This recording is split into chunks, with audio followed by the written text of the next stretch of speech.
episode number 2.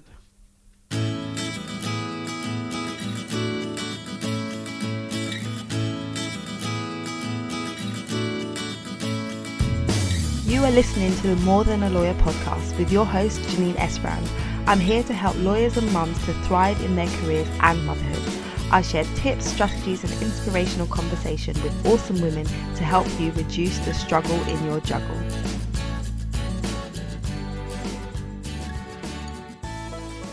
Hello and welcome. I am so excited about today's show. If you are in the midst of juggling different aspects of your lawyer mum life and there is some struggle in your juggle, then today's guest is really going to help. Katy Jay is a career woman, blogger at mumhabits.com and a mummy to a gorgeous little lady. She shares with us some strategies for getting things done, fitting in exercise and creating a seamless morning routine. Who doesn't need that in their lives? So, there are some really actionable gems in our conversation, and so without further ado, we are going to jump right in. Hello, Katy. Welcome to the podcast. Thank you so much for being here today. I'm honoured to have you on the show, and it would be great if you could introduce yourself to the audience. Tell us a bit about yourself. Hey, Janine. Thank you so much for having me. I really appreciate it. So I'm Katy. I run a website called momhabits.com. And I also work a pretty demanding full-time job. I'm a mom to a toddler. She's almost 2 years old. And I also have a wonderful husband. So I have a pretty full life, you could say. Yeah. Go ahead. No, go ahead. Well, I was going to say, over at momhabits.com, I am helping women who are, busy, successful career moms to figure out how to get more things done with less of the stress and less of the guilt that we so often feel when we do have full lives. And the way that I do that is by focusing on systems, automations, and habits. Wow. That is awesome. That I so need that in my life. And I know that there's a lot of other women who will be listening to this thinking, yes, tell us more. So before we get to you kind of delving into some of the things that you talk about on your blog, tell us a bit about your journey into motherhood. You have a 2-year-old. So yeah, it would be good to hear a bit about your transition into this whole new chapter of womanhood that you're in now. Yeah, absolutely.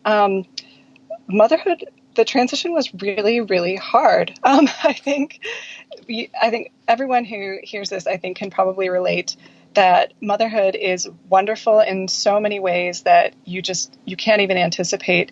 And it also is so difficult in so many ways that you can't anticipate. Mm-hmm. I think for me, the hardest part was, I had sort of all of my routines, the things that I was doing to live my life, get everything done that I needed to do. I was already busy before I even had a baby. And then this child comes into your life and you're a completely different person. You feel like you're not the same. Yeah. You just made a human and I'm different now. And you do feel really different. And the things that were working for you before do not work for you anymore. Now that you have this baby who is up at all hours and you have to think about all the different needs of another person in your life. So that's actually why I started Mom Habits, because that transition for me was really difficult. And sort of the way that I navigated that was I need to figure out how do I get everything out of my head that I possibly can, because I don't have any more room in there. So that's exactly what I did. And other moms just started kind of asking me, how are you handling this? How are you handling that? And so that's kind of why I started the blog. That's awesome. And I love that you said that you needed to get everything out of your head, because I think sometimes when there's so much going on in our heads, things just seem worse. It just seems like a bigger issue and it's just harder to process. So getting things out, whether that means writing it down or talking to other people and connecting with other people on it, just that can just make such a difference to the situation that we go through. Oh, absolutely. And so I guess with your blog then, you said you just started it to kind of just get things out of your head, and then other people are coming to you. So has it kind of grown organically then? Yeah, so I think, I started it not too long ago, and I'm, growing it through guest posting, joining some groups of online business women, things like that. So really it's growing through word of mouth, and also I'm making some effort to promote it. Okay, cool. Yeah. So so let's talk a bit about some of the things that you discovered then that you're sharing on the blog. So what was your approach once you said, okay, I need to get everything out of my head? What did you do next to come up with your approach to making things more systematic and automated? Yeah, absolutely. So actually, it's funny. It was kind of born out of a silly, I guess, something that seems really simple. I missed a credit card bill. I did not pay my bill. I am a person who always pays every single month on time. And I missed the bill. And I was so frustrated with myself because I knew that I could call them up and they would forgive the late fee and the interest that they charged and everything like that. But I was so busy, and having forgotten this bill actually created more work for myself. So I knew that I could get out of paying the fee, but it meant that I had to spend a bunch of time on hold and on the phone doing things that just were absolutely a waste of time. And so I put that bill on auto pay. I mean, that is sort of a simple and obvious thing to do, but it felt really nice to be like, okay, I never have to think about that again.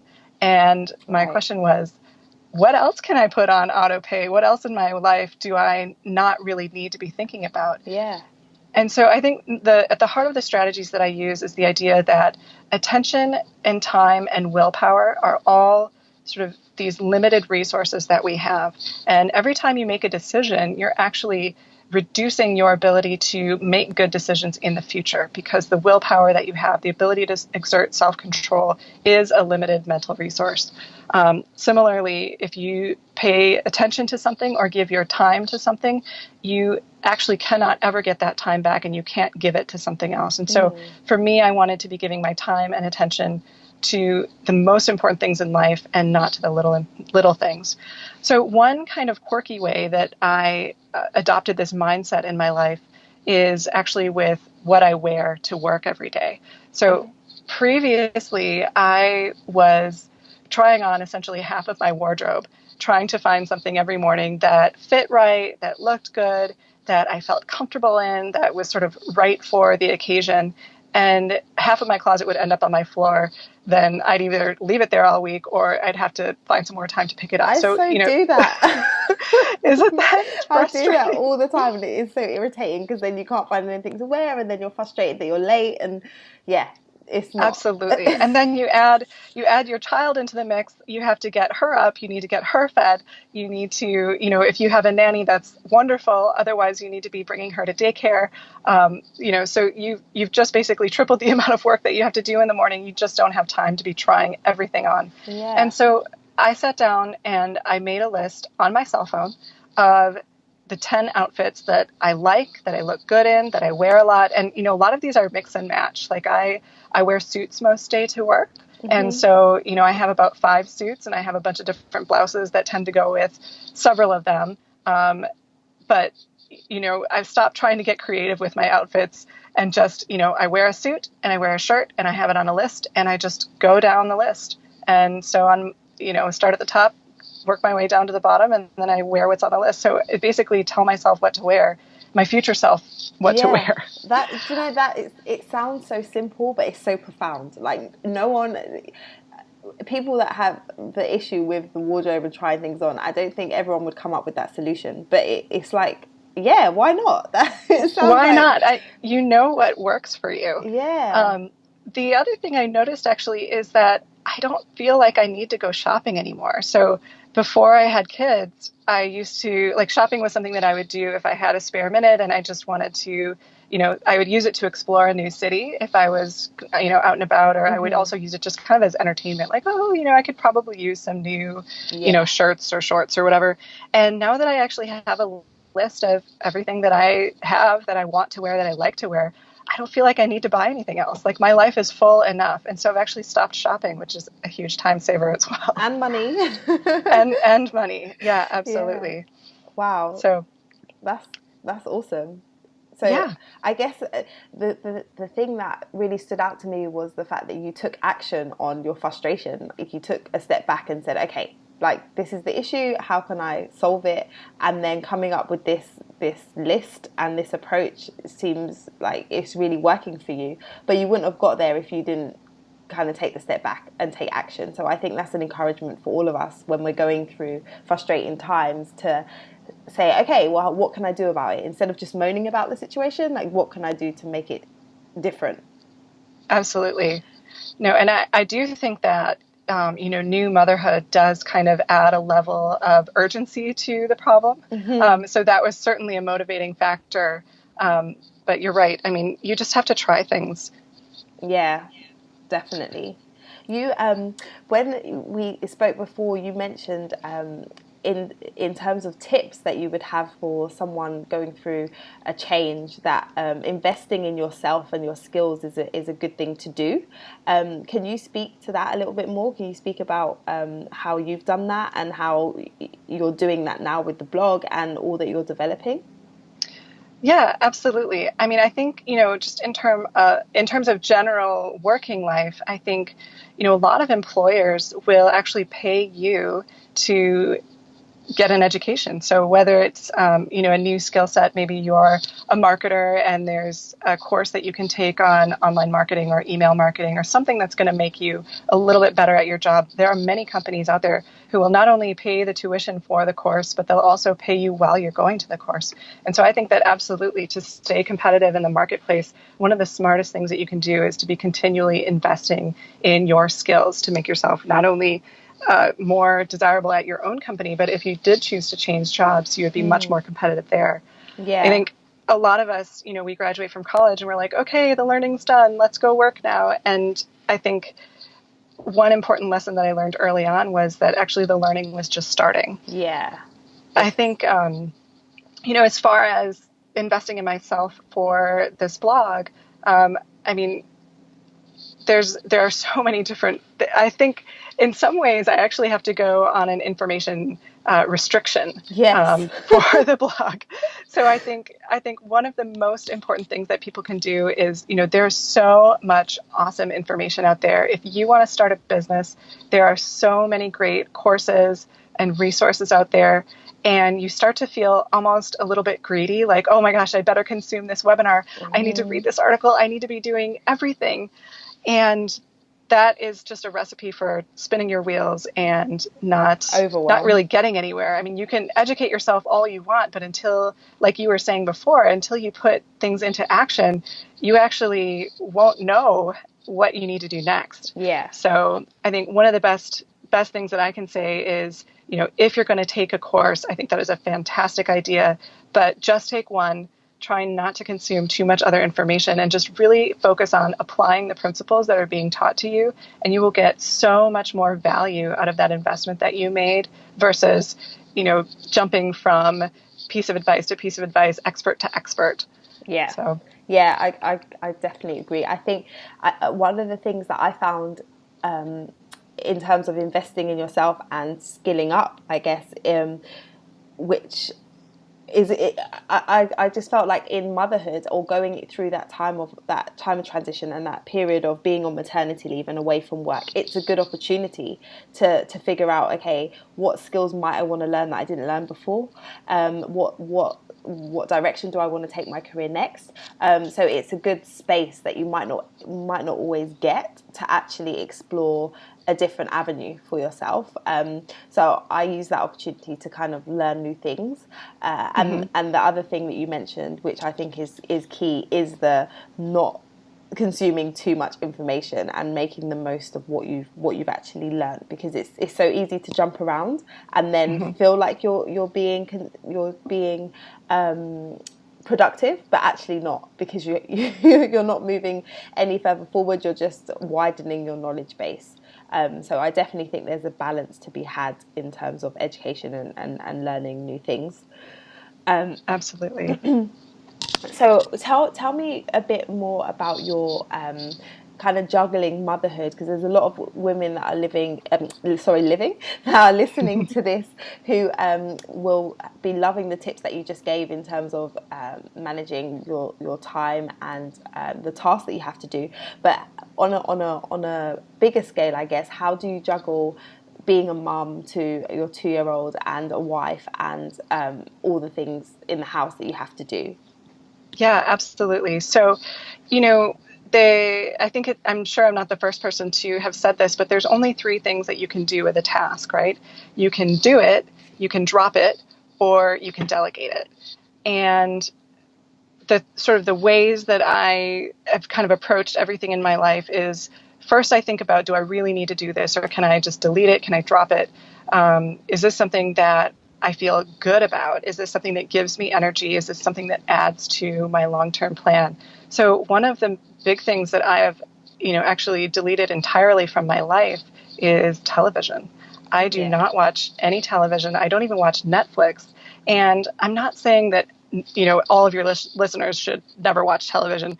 If you really enjoy it, it's just a way for you to unwind and laugh and feel a little bit better. You can pick and choose the activities that make you feel great. For me, television wasn't adding anything. In fact, it was subtracting in many ways. And so that was one thing that I just entirely dropped, and that freed up a lot of time for me to focus on priorities. Yeah. As far as delegation, I cannot do this alone. I have a wonderful husband who is very much an equal partner in my marriage.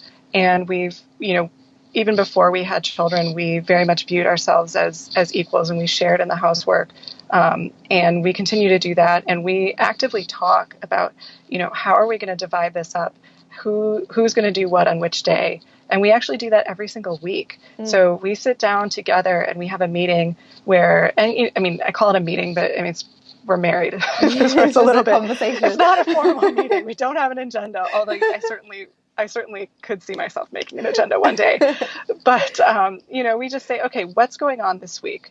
What do we each have? We occasionally have evening commitments, so we kind of review who's doing what on which day. If we're both planning to have evening commitments, we obviously need to be planning for a babysitter, things like that. So we just really want to make sure that each of us is getting the time that we need. Yeah.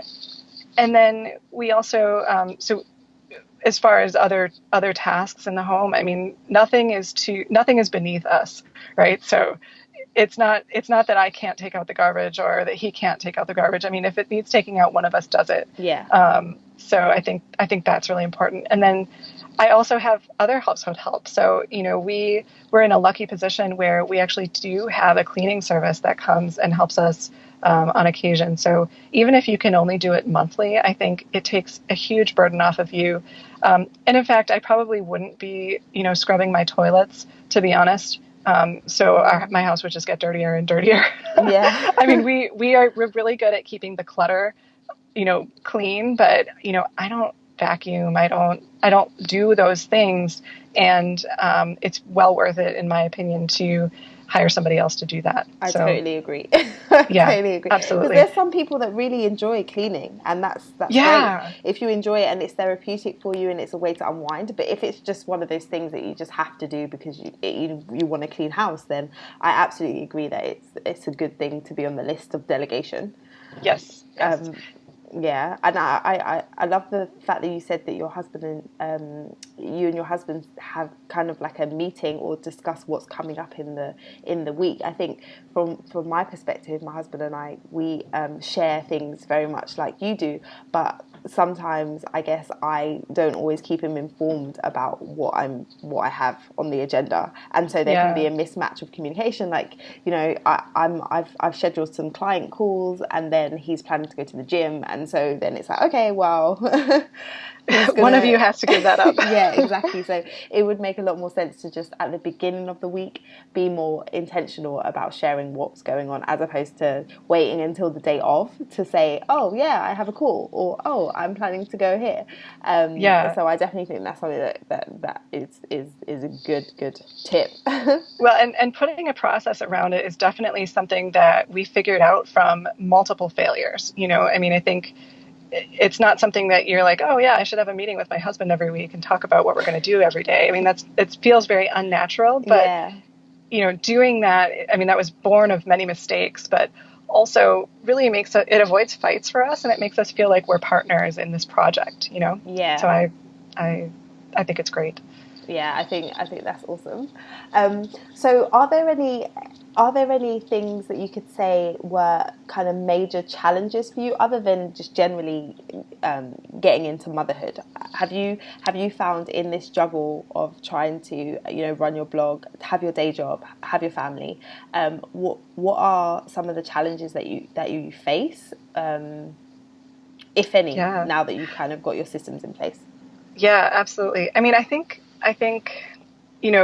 challenges that I've tried to find ways to overcome, um, you know, getting dinner on the table, that should be a solved problem for every woman, or man. If there are lots of households where men are responsible for dinner, but whoever takes on that responsibility, I hear from so many women that that is just the most challenging part of their day, where they're tired, they've been making decisions all day at work, all kinds of people are coming at them with demands for their time, for their attention, for their energy, and they get home from work and the last thing they want to do is try and figure out, what are we going to eat? Yeah. So there are so many ways to solve that. I actually have a solution up on my blog that I use. I don't think it's the best solution. It's the solution that works for me, which is why I put it on my blog. But there are so many other ways to deal with this.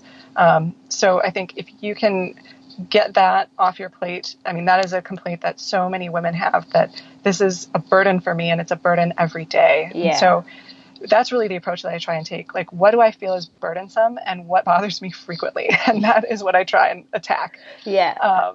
And as far as challenges that I face right now, really, it's all about the amount of limited time that we have. I think, for me, working out is a huge challenge.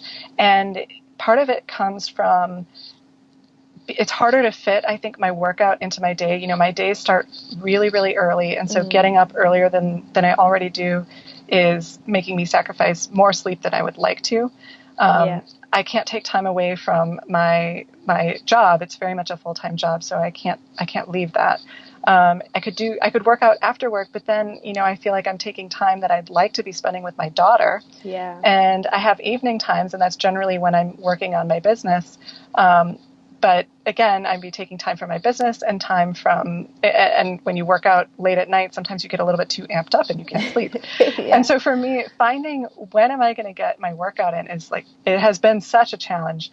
And I think, part of how I'm addressing that is actually just lowering my standards. And that's one of the pieces of advice that I hate, because it just sounds like you're giving up. Yeah. But instead of viewing it as giving up, I actually just view it as, I need to get better than I was doing before.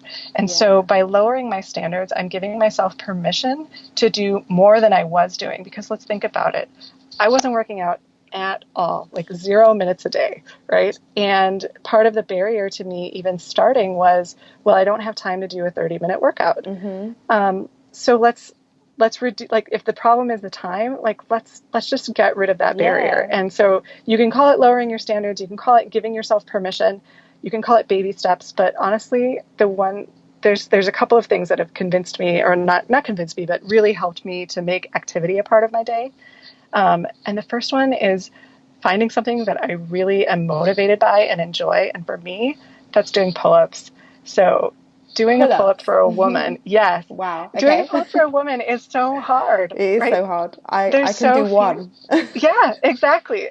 And so I bet 50% of your listeners right now probably can't do any. I mean, women are, our center of gravity is different. So I actually went on Amazon. I bought a $25 removable pull-up bar. I can put it on and off my door frame. And I just put it on my closet door. So if I need to close my closet, I'll just take it down and throw it inside and then close the door and it looks clean. But I have it there. And every time I go in and out of my bedroom, I walk by it and I do just one pull-up. And so when I started out, it was just basically jumping up and hanging there as long as I possibly could. I mean, that's the way to do it, right? You have to slowly progress.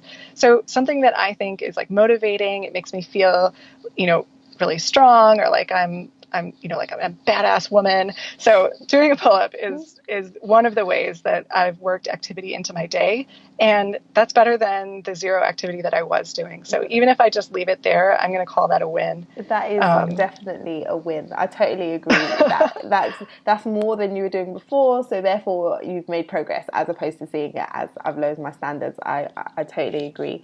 The other day I was feeling the same way that I haven't got back into exercise. I love to exercise. My thing is playing netball, which is it's a UK sport, or it's not just UK. I guess in Australia and New Zealand it's well known, but not so much in the States. Because I lived there for a year. I lived in New York for a year. When I told people about netball, they didn't know what I was talking about.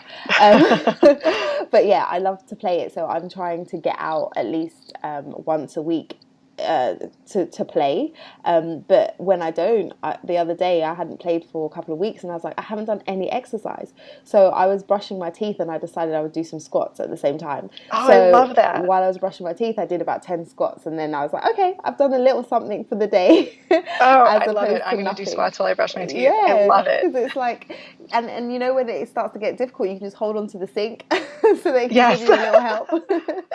So I really think it's important to find innovative ways to kind of fit things in if they are important. If you feel like you need to exercise, it doesn't have to be I need to go to a class or I need to go spend an hour in a gym. It could just be, like you said, a few pull-ups or some squats or a few press-ups, whatever it is, but something to move you towards it. So yeah, I think that's awesome. Yeah, something you enjoy and something that doesn't make you feel like you're punishing yourself when you do it. I mean, like when I was trying to go to the gym, I felt like, I'm missing out this time with my daughter. And it felt like a punishment. Yeah. You know? So you got to find something that doesn't feel that way. The other thing I did too was did mummy baby yoga classes when my son was really small, and then I've also done some at home when he's playing and he finds it fun, so he's trying to climb over me or under me, and so it's kind of incorporating them into some kind of form of exercise so that you don't feel like you have to be doing it when they're sleeping. Yes, that's another thing that I thought I could explore, and it works well sometimes if he's in the mood. Yeah, no, that is a great idea. My daughter actually loves it when I do yoga too. She sometimes asks me if I'll do it. She'll be like, "Mommy, yoga?" And she'll like take my hand and bring me into the living room. So I think that's a wonderful idea, and she thinks it's so funny. She spends the entire time laughing, and she tries to imitate me. So you're right. That's another really wonderful little activity that you can do. It's good for you and good for them. Yeah, so. Definitely. So are there any other things, advice, tips that you would want to give to a woman who's going through like the struggle that you described at the beginning of our talk, when you said you found motherhood just really hard yes. at the beginning? Is there anything that you gleaned from that time that you would kind of want to encourage anyone going through it now?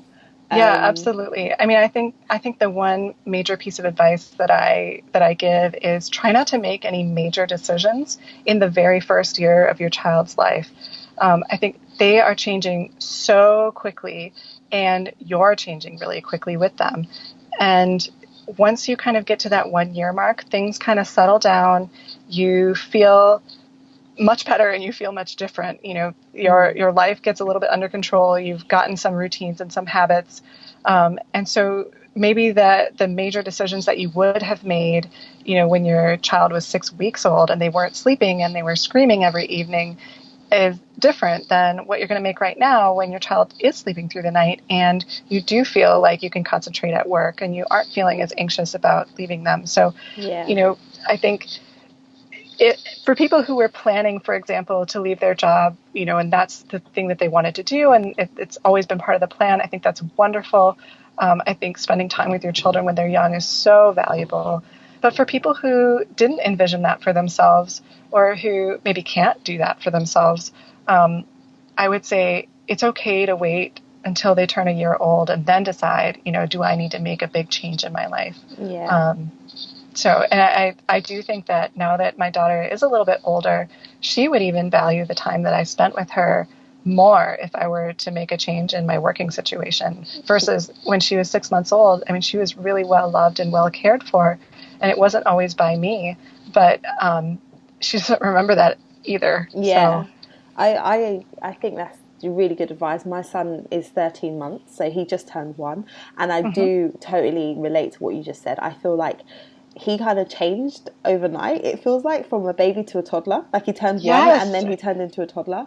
And now he's going to be a teenager. I mean, it feels like tomorrow. I'm like, no, where's my baby gone? Yep. And so, yeah, so he changed, but then I feel like I've changed too. Like I have kind of got into the groove of like, yeah, everything's okay. We're managing everything. Not that everything's perfect, but it just feels more comfortable than it felt in the first year. And so I think that's really good advice, that you don't have to rush to make big decisions, and it's good to give yourself room and time to grow, to get to know you again, because you're a new person once you have a baby, or you are a mum now, and there's so many different elements of you that you probably didn't even realize you had inside you before. Oh, absolutely. And then giving yourself time to get to know this ever-changing little human that is in your life, and not feeling like you have to just rush through that period, because it goes so quickly too. Absolutely. I think one other thing that I went through, and maybe you can relate to this too, is sort of this fear of missing out on my child's like milestones or big moments in my child's life. Yeah. And I think, from the other side of that first year, I don't think that I missed as much as I feared that I would. Like, my fear of missing it felt way worse than, the actual experience of being a working mom, and actually a very hardworking mom during my daughter's first year. I mean, her very first smile was to her grandmother, which is really special. Her second smile was to me, and it didn't feel any worse that I didn't see her very first one. Yeah. And I thought that it might, but, it didn't. It feels amazing when your baby starts smiling at you, and it doesn't matter if she smiled at her grandma or at you first. And exactly. And I actually, go ahead. No, I was going to say, I totally agree. When we took my son to nursery when he was 11 months, they asked us if he starts to do something, like walk or stand up, do we want to know about it? And I said, yeah. And they said, well, some parents don't, because they don't like the thought that they did it first when the parents weren't around. But my thing is, well, when I see him do it, I will see him do it for the first time. So yes, exactly. It's still going to be a first for me, and so that's fine. Yeah, and the pride that you feel watching your child. I mean, it's so silly that you feel so proud of your child for doing these things, which are everyday for grown-ups, but when you're so invested in helping them grow and change and watching them accomplish those things is just like the most amazing feeling. Yeah. And it's still the most amazing feeling, even if you didn't see the very first step that they took or smile that they made, things like that. So, I mean, you still feel just as great. So, yeah, I totally agree. Oh, this has been so awesome. Thank you so much for your insight and being able to kind of just share what you've learned and what you've developed with our audience. Can you tell us where people can find you? I know you mentioned at the beginning the blog. So is that the place where people can find out more and can go to as a resource for these awesome tips? Do you want to share the... Absolutely. So you can definitely find us at momhabits.com. That's MOMHABITS. And I actually am creating a landing page for your listeners where they can sign up for our free mini course. It's called Life on Autopilot for Working Moms. So we'll go through some of the things that we talked about today, a few other tips to just really get you started on this journey of being mindful of where your attention is going to be and where you're spending your time, and getting those details that don't matter out of your head and out of your sort of consciousness. That sounds amazing. The place that they can go for that is going to be momhabits.com/LLL, and that's going to be for Live, Laugh, Love. Cool. I will put a link to that in the show notes so people can check it out. Wonderful. So thank you so much for your time. Thank you for being on the show. It's been awesome. Thank you so much. And thank you for starting this podcast. I think it's going to be really wonderful, and women need this kind of information and support in their lives. So I'm so excited to listen to it. Yeah, absolutely. Was that an awesome conversation, or was that an awesome conversation? Katy shared so many actionable tips for us, and I know for me there are some amazing gems in there that I'm going to try and implement straight away, because I can see how they're going to make a massive difference to my productivity and time management. I hope you're as excited as I am to implement some of these strategies. It would be great to hear from you what your favourite tip was. Head over to the Lawyer Mum Network at lightboxcoaching.com/network and connect with me and some other awesome lawyer mums in the group. It's a great source of support and inspiration and information, so you should definitely join the group if you're not part of it already.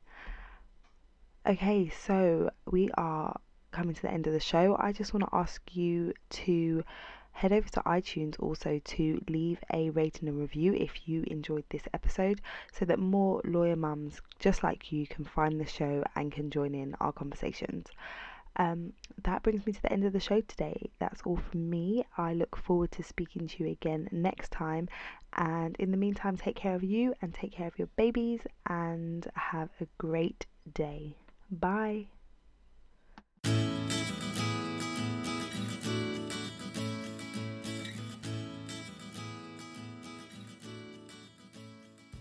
The More Than a Lawyer podcast features music by Ben Sound.